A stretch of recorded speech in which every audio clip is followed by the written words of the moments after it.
Major players in the AI industry are currently racing to build everything apps. Competitors like GPT-4.1, Gemini 3, and Llama 3 are expanding aggressively, bolting on multimodal tools like video generation and live audio to capture the widest possible consumer audience. But leaked documents suggest Anthropic is moving in the opposite direction. Their upcoming model, Opus 4.7, codenamed Capybara and Mythos, appears to be abandoning the multimodal race to focus entirely on raw analytical depths. Anthropic's historical release cadence is remarkably tight. They moved from Opus 4.5 to 4.6 in just 3 months, which sets a projected launch window for 4.7 in mid to late 2026. Anthropic's CEO has confirmed a step change in reasoning and coding performance for their next model. Internal planning documents describe Opus 4.7 as a mathematically distinct tier of intelligence, signaling a departure from the iterative refinements we've seen recently. By ignoring the consumer hype cycle, Anthropic is positioning itself to deliver a deep-thinking specialist specifically for the enterprise market. A massive context window is no longer a unique differentiator. Opus 4.7 will match the 1 million token industry standard already established by Google and OpenAI. Instead, the focus shifts to how the model processes that information. Anthropic is scaling a dense decoder transformer architecture, specifically designed to maintain sustained logical chains across those million token datasets. To measure this, researchers look at SWE-bench. Unlike simple code generators, this metric requires an AI to resolve complex, real-world software engineering issues that span multiple files and dependencies. This chart shows the competitive landscape. While GPT-4.1 scores 54.6%, Opus 4.6 leads at 65.4%.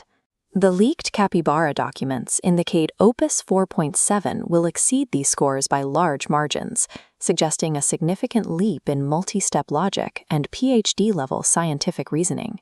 If these internal benchmarks hold, the model will be capable of diagnosing architectural errors across entire codebases, tasks that currently require weeks of manual debugging by human engineering teams. There is a clear gap in Claude's capabilities. It handles text and images, but lacks the live video and audio input features found in Gemini 3. For Anthropic's target audience of researchers, lawyers, and developers, this gap is often irrelevant. These professionals prioritize the synthesis of dense documentation over creative media generation.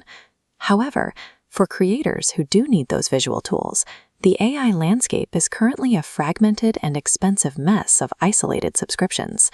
This is where our sponsor, Flova AI, comes in.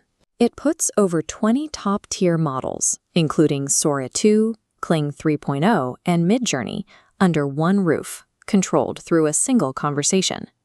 Flova solves the problem of character consistency by letting you lock in a reference profile.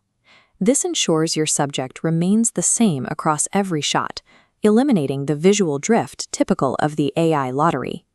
You can replace a $120 a month fragmented workflow with a single $19 platform. Use the link below. The first 500 people will receive 1,000 free credits to start building real projects immediately. Integrating a 1 million token codebase into a single reasoning window enables a level of system-wide synthesis we haven't seen before. Researchers are now closely monitoring how this scale of data integration impacts complex problem-solving. The risks are becoming more concrete. Opus 4.6 already demonstrated the ability to independently surface unknown software vulnerabilities, a capability OpenAI categorizes as a high-risk security concern. Anthropic manages these risks through ASL3, AI Safety Level 3. This is their highest internal standard for auditing models that could potentially assist in autonomous cyber attacks or biocontainment breaches. This diagram shows the leaked controlled release protocol. Before reaching the public, Opus 4.7 routes through a security filter where red teams and cyber defenders can map its capabilities. Anthropic is using these safety protocols as a competitive moat, positioning Claude as the primary choice for highly regulated industries like finance and healthcare. This level of intelligence is expensive, with output tokens priced at $25 per million.